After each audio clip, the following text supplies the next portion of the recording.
So hello everybody, welcome to Zuera here in northern Spain for our first Super Shifter race, not only of the day, but our first X30 Super Shifter race in this series. It's a brand new series for the year, the X30 Euro Series. These karts weren't in action in the first round in Italy, but they are very much in action here. We've got dramas already though down on the grid because Rafael Barzion, the Belgian driver, number 615, has got problems with the kart. He can't get it started. And that's also causing trouble for the Spaniard, Tony Forney-Thomas, number 618, who can't get past him because he's right behind him on the grid. The Spaniard gets going. The Belgian is now trying to get the kart fired up. So drama's already here. There you can see on the screen the grid. And it's going to line up like this for the Dams Racing team. It's the Austrian driver, Konstantin Scholl, on pole position.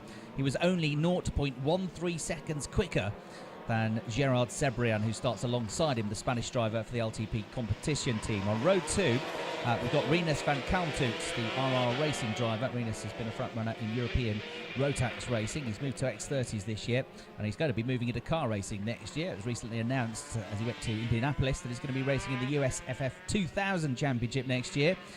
He's going to try and do some kart racing still, and he's also going to make his debut in cars in the autumn, racing in Formula Renault. So he's already had some car tests which have gone successfully.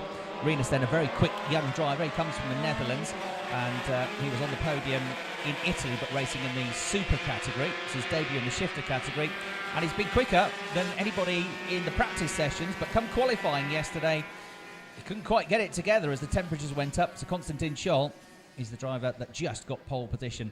Rinus third. There you can see still dramas, still no sign of life for the kart of Rafael Barzion. Absolute frustration here from Rafael, who should have been on the third row of the grid. So it's Scholl and Gerard on row 1, Rinus van Kalmthout and Frederik Op de Beek, another Belgian driver, on row 2. Frederik, if you're watching the live stream here, you'll have just heard from him. We spoke to him earlier in the weekend as he talked us through these fantastic 175cc, 150 km/h karts. Row 3, we've got Eduardo Garcia and Rafael Barzion. And row 4, well, it should have been, but he's not started the kart yet. Row 4 then, we've got Euripides Hagistefanis from Greece and Tony Forney-Thomas from Spain. So 8 karts there should be. There's only 7 on the track at the moment.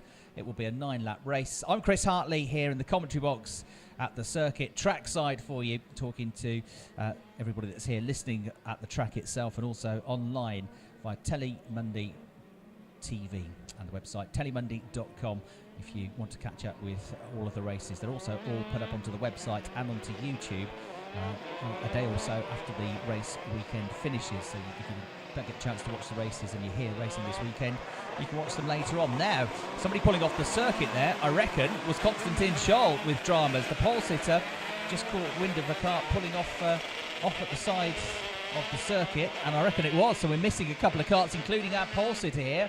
So drama's already in this race as they come up onto the grid. Effectively on pole position now, it becomes Gerard Cebrian in the 614 kart. And from third to first goes Rinus van Kalmthout. So he's put himself up into the front row of the grid with Konstantin Scholl absent from pole position. He had all sorts of engine dramas on Thursday. Went well yesterday, but maybe there's been more technical problems. Ready for the standing start then. Away we go. Fabulous start then for Gerard Cebrian. He gets straight into the lead of the race.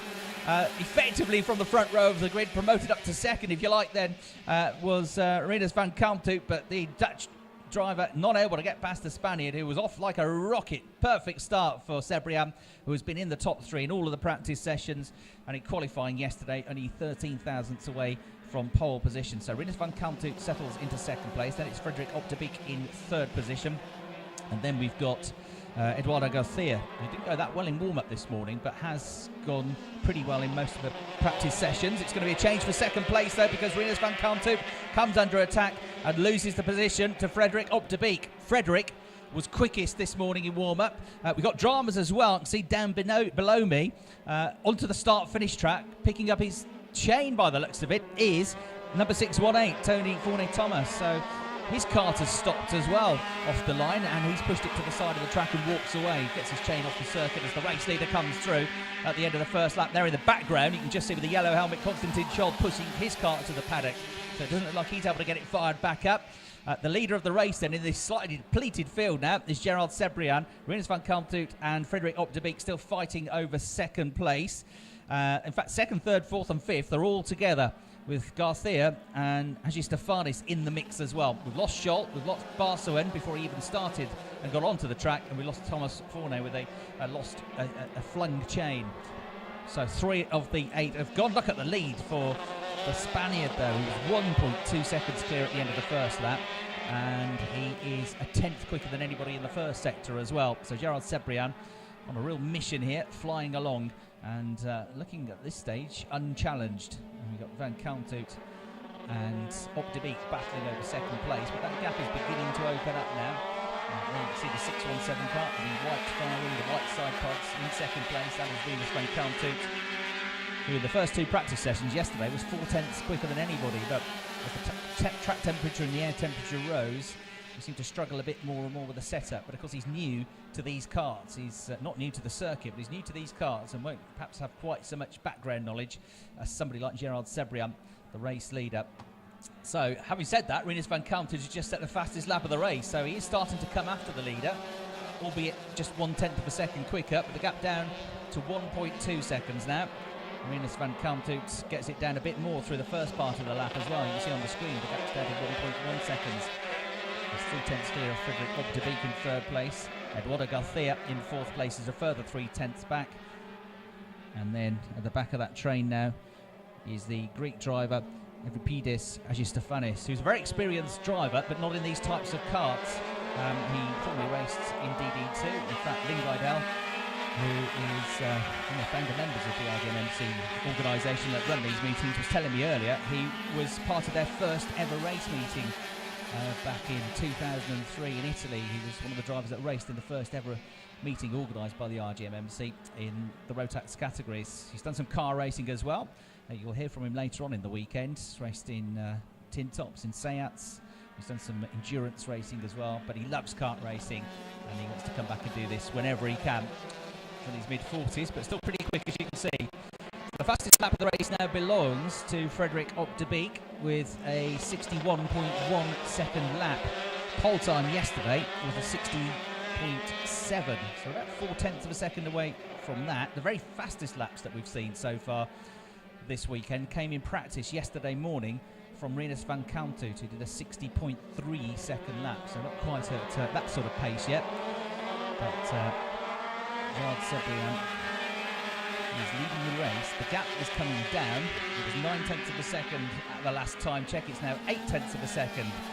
So on that lap, Cebrian, the leader, does a 61.3. It's a 61.0 though for Rinus Van Kalmthout in second place. Frederick Op de Beek does a 61.1, so he's also quicker than the race leader. So too is Eduardo Garcia. So everybody in that chasing group, with the exception of Stefanis, is quicker than the race leader. They're all catching him up, and you can see it visibly as they work their way through the right-hander at turn 5, up towards the left-hand hairpin at turn 6. There is the leader, who is 1.3 seconds clear. A couple of laps ago, the gap is almost halved now. Rinus Van Kalmthout has got that set up bang on again, hasn't he? Air temperature 20 degrees, still 4 degrees cooler than it was yesterday when he was setting his lightning quick times in practice. But of course the track evolves and changes as more karts go out, they lay more rubber down. Track temperature is always much hotter than the air temperature as well, as it soaks up the heat, the sun rays. So they have to keep tweaking the setup here to adjust to the conditions. But Van Kalmthout flying. 61.1 for the leader, 61.0 again for Van Kalmthout. Garcia is now up to third place. Op de Beek in fourth position, slips back, but they're all still quicker than Gerard Cebrian, the race leader. There he is. There is Van Kalmthout coming out of the hairpin. They can see Garcia now in third place out of the darker race suits of Frederick Op de Beek, the Belgian driver at the back of the train. And we've lost, I think, Stefanis, who's not in that group anymore. Just trying to look out the window where he's stopped, or whether he's just pulled into the paddock. But I think we're down to 4 runners now, so we've lost half of the field here. Yeah, Stefanis has definitely stopped, and now we have 4, but we still have a close race here. 5 laps out of the 9 have been completed. 0.7 of a second is the gap. Rinus Van Kalmthout, determined young man, unlikable driver, and a very, very quick driver as well. A big future ahead of him. Whatever type of kart he's driven in the last 12 months, he's been quick in, and in cars as well. He's been impressing various teams in tests. So through they go. The gap comes down again to 0.7 of a second. On that lap, Cebrian made a bit of a recovery. So he did a 61.0, which is just about as quick as he's gone in the race. And he also set the fastest second sector time. Through they go, though, at the end of the first sector, which takes in turns 1, 2 and 3.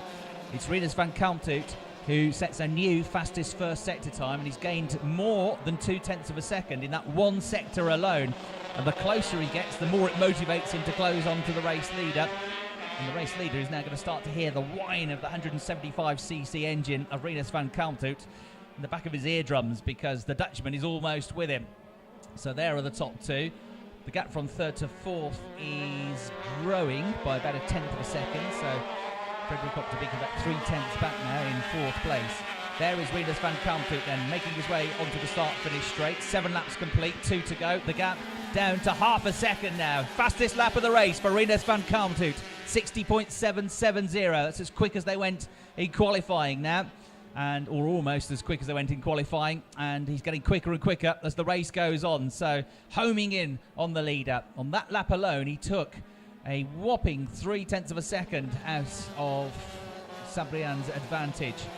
The gap from third to fourth has come back down, so Eduardo Garcia has been caught back up by Frederik Op de Beek, and they're much closer now as they make their way into the left-hander at turn 6. Frederik Op de Beek trying to get himself back into the top 3 here if he can. 4 remaining runners in the race. It's been a bit of a war of attrition here, losing 3 carts before we'd even done a race lap here. But oh, look at this, the 2 leaders absolutely together. Third and fourth even closer. Frederik Op de Beek there, the Belgian driver, onto the tail of the Spaniard now. Eduardo Garcia with just over a lap to go to try and get himself up to third place. Over the line go the top 2. The gap comes down by another 1/10 of a second to 0.4 of a second. There might be a chance here in the next 1.7 kilometres for Rinus van Kalmthout to try and get the lead. For third place, it remains Garcia ahead of Frederik Op de Beek, but not by much. Into the hairpin they go, out of turn 3, on the way into sector 2. Has the gap come down again? Yes, it has, by 0.5 of a second, but Rinus van Kalmthout might just run out of time here. He's certainly going to be with the leader at the end of the lap. Whether he can find a way past, it's going to be a tall order here, but it's been a really competitive drive. Certainly back on form in terms of the pace here for Rinus van Kalmthout, back to where he was in the first part of yesterday's test day. The gap down to just a couple of 1/10 of a second now, and even less as he closes the gap once more through the right, through the left at turn 9, into the right-hander at turn 10. He's not quite going to do this though. Rinus van Kalmthout could have done with one more lap, but it should be Gerard Cebrian that hangs on to this. The checkered flag awaits. Over the line they go. It's nose to tail, but it's Cebrian that leads. It's absolutely together for third place as well. But the Spaniards came through. Cebrian held off van Kalmthout. Garcia held off Op de Beek, and they stayed as they were on that final lap of the race. The gap from first to second as they took the checkered flag was 83 thousandths of a second, 0.083. It's Gerard Cebrian that wins. Rinus van Kalmthout comes home in second place. And then the gap from third to fourth was even closer on the line, 62 thousandths of a second between Garcia and Op de Beek. Those were the only 4 drivers that finished. We lost midway through the race Hegi Stefanis. We lost Konstantin Scholl on the formation lap. We lost Rafael Bartzion as well before he even left the dummy grids, and we lost before the start of the race Tony Fournet-Thomas. So 4 drivers, 4 teams with work to do before their next race. But a victory for the LTP competition team, a 1-3 for them with Cebrian and Garcia, and in between them the fastest man on the track with the fastest lap of the race was Rinus van Kalmthout. The next race for the Super Shifters to come at 1 o'clock this afternoon.